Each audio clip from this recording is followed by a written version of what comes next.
utiliser efficacement un container Docker. Souviens-toi, dans la vidéo précédente, je t'ai montré comment lancer ton premier container. Cette semaine, nous allons voir comment l'utiliser plus efficacement.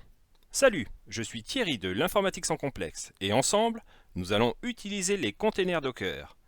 Mais tout d'abord, si tu aimes mes vidéos, n'oublie pas de t'abonner et d'activer les notifications. Et regarde dans les commentaires, tu trouveras un lien pour recevoir gratuitement mon premier module de formation sur le cloud computing.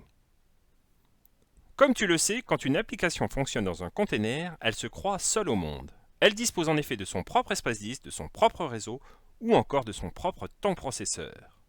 Du coup, par défaut, cette application n'est pas accessible depuis l'extérieur du container. Mais alors, comment fait-on pour y accéder? Eh bien, on utilise des mappings.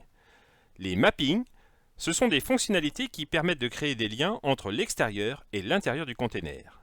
C'est un peu comme si on ouvrait la porte du container pour pouvoir accéder à l'application qui est à l'intérieur. Souviens-toi, dans la dernière vidéo, nous avons lancé un container avec un serveur web à l'intérieur. Et pour pouvoir accéder à ce serveur web, nous avons ajouté une option dans la ligne de commande, l'option "-p avec deux numéros de port. Le numéro de port vu de l'extérieur et le numéro de port à l'intérieur du container. Cela nous a permis d'accéder à notre container depuis notre navigateur. En fait, nous avons indiqué à Docker de rediriger tout ce qui arrivait sur le port extérieur du container vers le port intérieur du container. Sans cela, il aurait été difficile de savoir si le serveur web fonctionnait vraiment. De la même façon, on ne peut pas accéder depuis l'extérieur au disque du container. Pour cela, on utilise un mapping de répertoire avec l'option "-v". Cette option va nous permettre d'établir un lien entre un répertoire de notre PC et un répertoire du container. Ça te paraît compliqué? Pas de panique, nous allons maintenant voir comment cela fonctionne avec un exemple. Souviens-toi, la semaine dernière, nous avons lancé notre container HTTPD. Quand on fait Docker PS, on peut le voir fonctionner, et si on va sur notre browser internet, on peut voir qu'il fonctionne. Mais là, c'est pas très intéressant parce qu'effectivement on peut lancer un serveur web, mais on ne peut pas changer son contenu. Pour changer son contenu, nous allons devoir mapper un disque du container à un disque local sur notre PC. Tout d'abord, nous devons connaître quel répertoire le container utilise en interne. Pour faire cela, le plus simple, c'est de se rendre sur la page du container HTTPD et de chercher l'information. Ici, on peut voir que le répertoire en local, c'est le répertoire /usr/local/apache2/htdocs. C'est le répertoire que voit l'application dans le container.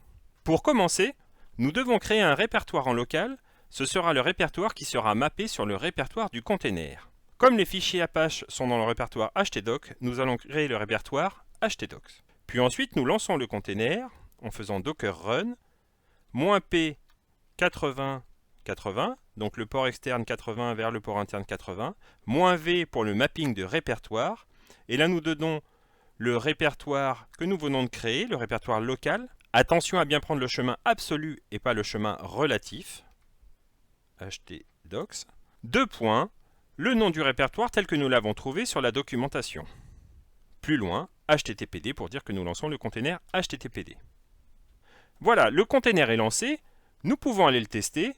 Et là, la différence, c'est qu'au lieu d'afficher "it-works", ça affiche "index of flash" pour dire qu'en fait, il n'y a pas de fichier. Si nous allons dans le répertoire htdocs et que nous créons un fichier index.html dans lequel nous écrivons par exemple informatique sans complexe,